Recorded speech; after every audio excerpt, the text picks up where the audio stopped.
Chapter 27, in which Passepartout undergoes, at a speed of 20 miles an hour, a course of Mormon history. During the night of the 5th of December the train ran southeasterly for about 50 miles, then rose an equal distance in a northeasterly direction towards the Great Salt Lake. Passepartout, about 9 o'clock, went out upon the platform to take the air. The weather was cold, the heavens gray, but it was not snowing. The sun's disk, enlarged by the mist, seemed an enormous ring of gold, and Passepartout was amusing himself by calculating its value in pounds sterling, when he was diverted from this interesting study by a strange-looking personage who made his appearance on the platform. This personage, who had taken the train at Elko, was tall and dark, with black moustache, black stockings, a black silk hat, a black waistcoat, black trousers, a white cravat, and dogskin gloves. He might have been taken for a clergyman. He went from one end of the train to the other, and affixed to the door of each car a notice written in manuscript.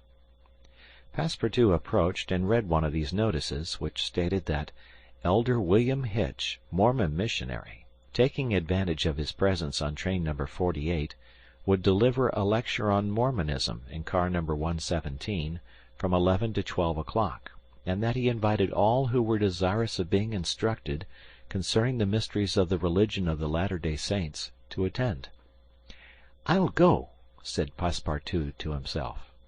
He knew nothing of Mormonism except the custom of polygamy, which is its foundation. The news quickly spread through the train, which contained about 100 passengers, 30 of whom, at most, attracted by the notice, ensconced themselves in car number 117. Passepartout took one of the front seats. Neither Mr. Fogg nor Fix cared to attend. At the appointed hour, Elder William Hitch rose, and, in an irritated voice, as if he had already been contradicted, said, "I'll tell you that Joe Smith is a martyr, that his brother Hiram is a martyr, and that the persecutions of the United States government against the prophets will also make a martyr of Brigham Young. Who dares to say the contrary?" No one ventured to gainsay the missionary, whose excited tone contrasted curiously with his naturally calm visage. No doubt his anger arose from the hardships to which the Mormons were actually subjected. The government had just succeeded, with some difficulty, in reducing these independent fanatics to its rule. It had made itself master of Utah and subjected that territory to the laws of the Union, after imprisoning Brigham Young on a charge of rebellion and polygamy. The disciples of the prophet had since redoubled their efforts and resisted, by words at least, the authority of Congress. Elder Hitch, as is seen, was trying to make proselytes of the very railway trains. Then, emphasizing his words with his loud voice and frequent gestures, he related the history of the Mormons from biblical times, how that, in Israel, a Mormon prophet of the tribe of Joseph published the annals of the new religion, and bequeathed them to his son Mormon; how many centuries later a translation of this precious book, which was written in Egyptian, was made by Joseph Smith, Jr., a Vermont farmer, who revealed himself as a mystical prophet in 1825, and how, in short, the celestial messenger appeared to him in an illuminated forest, and gave him the annals of the Lord. Several of the audience, not being much interested in the missionary's narrative, here left the car.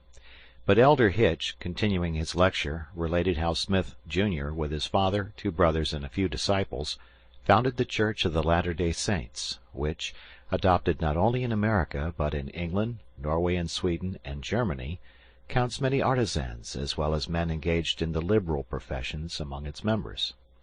How a colony was established in Ohio, a temple erected there at a cost of $200,000, and a town built at Kirkland. How Smith became an enterprising banker, and received from a simple mummy showman a papyrus scroll written by Abraham and several famous Egyptians.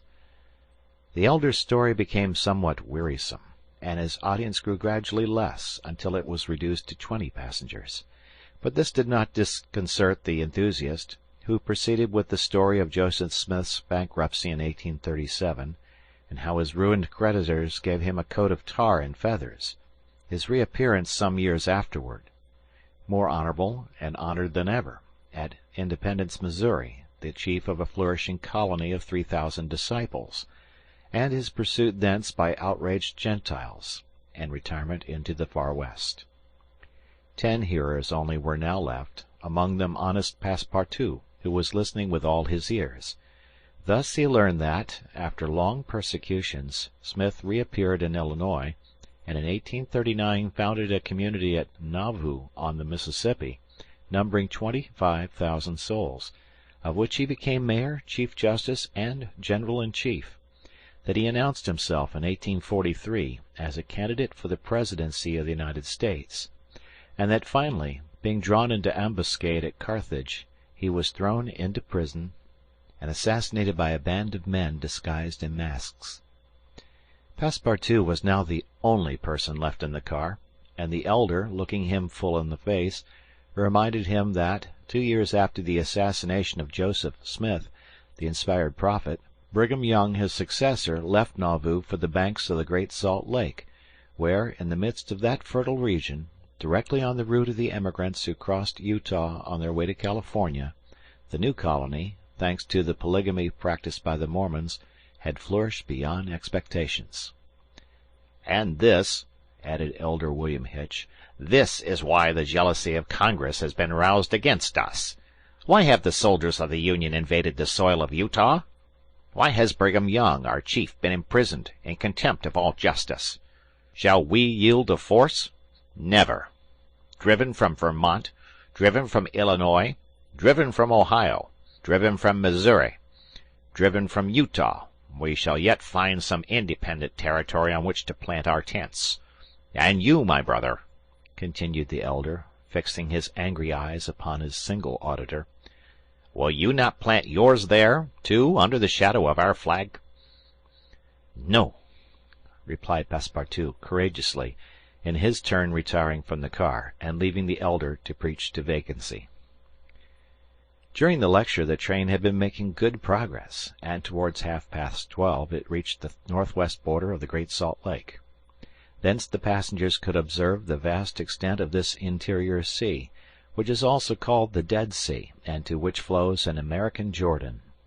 It is a picturesque expanse, framed in lofty crags and large strata, encrusted with white salt, a superb sheet of water, which was formerly of larger extent than now, the shores having encroached with the lapse of time, and thus at once reduced its breadth and increased its depth. The Salt Lake, 70 miles long and 35 wide, is situated 3 miles 800 feet above the sea. Quite different from Lake Asphaltite, whose depression is 1,200 feet below the sea, it contains considerable salt, and 1/4 of the weight of its water is solid matter, its specific weight being 1.170, and, after being distilled, 1.000. Fishes are, of course, unable to live in it, and those which descend through the Jordan, the Weber, and other streams soon perish. The country around the lake was well cultivated, for the Mormons are mostly farmers, while ranches and pens for domesticated animals, fields of wheat, corn, and other cereals, luxuriant prairies, hedges of wild rose, clumps of acacias and milkwort, would have been seen 6 months later. Now the ground was covered with a thin powdering of snow. The train reached Ogden at 2 o'clock, where it rested for 6 hours. Mr. Fogg and his party had time to pay a visit to Salt Lake City, connected with Ogden by a branch road, and they spent 2 hours in this strikingly American town, built on the pattern of other cities of the Union, like a checkerboard, with the somber sadness of right angles, as Victor Hugo expresses it. The founder of the City of the Saints could not escape from the taste for symmetry which distinguishes the Anglo-Saxons. In this strange country, where the people are certainly not up to the level of their institutions, everything is done squarely, cities, houses, and follies. The travelers, then, were promenading, at 3 o'clock, about the streets of the town built between the banks of the Jordan and the spurs of the Wasatch Range. They saw few or no churches, but the prophet's mansion, the courthouse, and the arsenal, blue brick houses with verandas and porches, surrounded by gardens bordered with acacias, palms, and locusts. A clay and pebble wall built in 1853 surrounded the town, and in the principal street were the market and several hotels adorned with pavilions. The place did not seem thickly populated. The streets were almost deserted, except in the vicinity of the temple, which they only reached after having traversed several quarters surrounded by palisades. There were many women, which was easily accounted for by the peculiar institution of the Mormons, but it must not be supposed that all the Mormons are polygamists. They are free to marry or not, as they please, but it is worth noting that it is mainly the female citizens of Utah who are anxious to marry, as, according to the Mormon religion, maiden ladies are not admitted to the possession of its highest joys. These poor creatures seem to be neither well off nor happy. Some, the more well-to-do no doubt, wore short, open, black silk dresses, under a hood or modest shawl. Others were habited in Indian fashion. Passepartout could not behold without a certain fright these women, charged in groups with conferring happiness on a single Mormon. His common sense pitied, above all, the husband. It seemed to him a terrible thing to have to guide so many wives at once across the vicissitudes of life, and to conduct them, as it were, in a body to the Mormon paradise with the prospect of seeing them in the company of the glorious Smith, who doubtless was the chief ornament of that delightful place to all eternity.